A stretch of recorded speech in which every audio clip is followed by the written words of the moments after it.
ain't gonna be your tattoo. End up faded and blue. They are painful and they cost a lot. And, well, I mean, if you speak to a lot of people who have tattoos, they definitely don't call it torture. It's a lot of fun. And I've been trying to understand why people get tattooed. And like you said, there's many reasons why you wouldn't, but the reasons why you would are pretty powerful. So, for example, we all are hoping to express ourselves. We want people to see who we think we are, and we use our bodies to do so. You know, it's our language, but also the way we, our clothing, our fashion. All of these things are expressions of ourselves. And tattoos are quite literally a heart on the sleeve. You know, it's a lot of tattoo enthusiasts, those who get tattooed, they find it satisfying to be able to say, this is a part of who I am now, and I can present this to the world, and I can communicate what I feel and what I like, and what they express can be quite different for everybody, and that's actually what's made it so interesting to study it. Waiting at the station, licking my wounds with a tattoo on my heart. What did you learn about the connection between, Newfoundland identity and tattoos, or was there a particular example that stood out for you? Yeah, absolutely. So self-identity plays out in many ways. It's not just, say, your personal tastes or, the people in your lives and so on, but it can also be the places. And I spoke to, in this research, a gentleman, I call him Jerry, everybody has pseudonyms, but he's got half his body dedicated to tattoos, and on his upper body he has Cabot Tower, Signal Hill, it comes down into his arm where you have the Jelly Bean row houses, and he has on his chest and on his body he has whales and lobsters. Anyway, it just extends down to an underwater scene. And he's telling me that when he's younger, his father is working in the fishery, and he doesn't have enough money to pay child support because his parents are split up.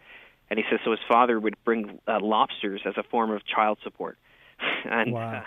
So it's just funny because he gets lobsters tattooed on his body, and what I end up writing about is he feels a responsibility to be a representative of his home, and this is a common trend amongst all Newfoundlanders and Labradorians, but certainly amongst a lot of young people. A lot of young people feel that the culture of Newfoundland is theirs to continue on, and this was part of what Jerry was telling me. He's saying these images are part of my story, and I want that to be shown to people. I want that to be known. I got a big old dirty tattoo. When I see it, it makes me blue. You also learned how to tattoo as part of your research and as part of that 1-year stint at the Ottawa Tattoo Shop.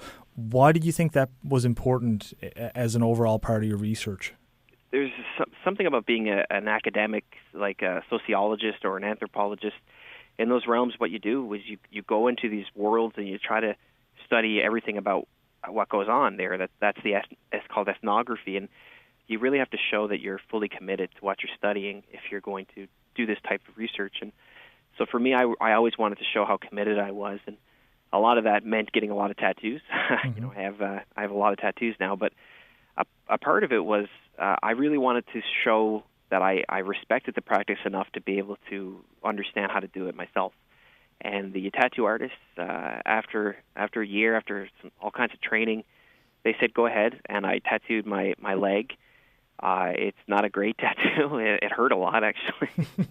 but it was really, being able to tattoo myself showed that I really understood all of the practice.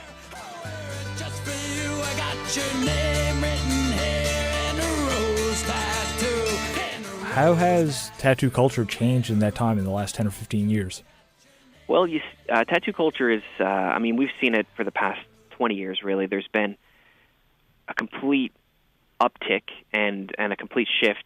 So the bikers of the 80s, the circus carnival era earlier in the 20th century, and the sailors in the beginning of the 20th century, all of those changes gradually led way to what we currently have, which is a highly professional practice, which can be lucrative, can be profitable for tattoo artists, can be expensive for tattoo enthusiasts, but it's also more artistic now than ever before.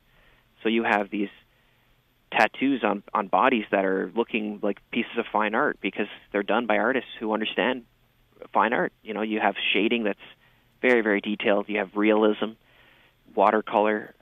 So it's amazing from a tattoo perspective. But then also who we're seeing getting these tattoos, it's people of all different backgrounds and more women now than ever. And some estimates are saying more women are tattooed than men, actually, which is the first time, and it's really, really very interesting. It's changing everything. The phenomenon of wanting to express ourselves has always been true for men and women, but the avenues for women to be able to do so have been limited, for much of our history, and leading up into even today.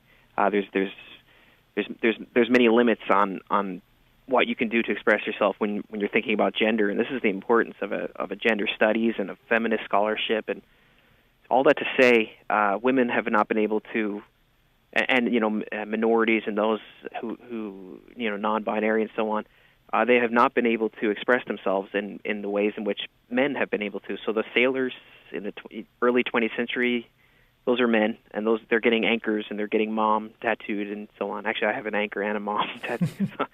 But anyway, so today you have finally this ability for women to be able to go under the needle, to be able to express themselves more than ever before, and I think that's a big part of it. I'm gonna get a teardrop tattoo to remind myself, stay away from you, break my heart. Since completing your PhD, you're working at Algonquin College, and you're actually doing some research into homeless and marginalized youth with tattoos. Can you tell me a little bit about that?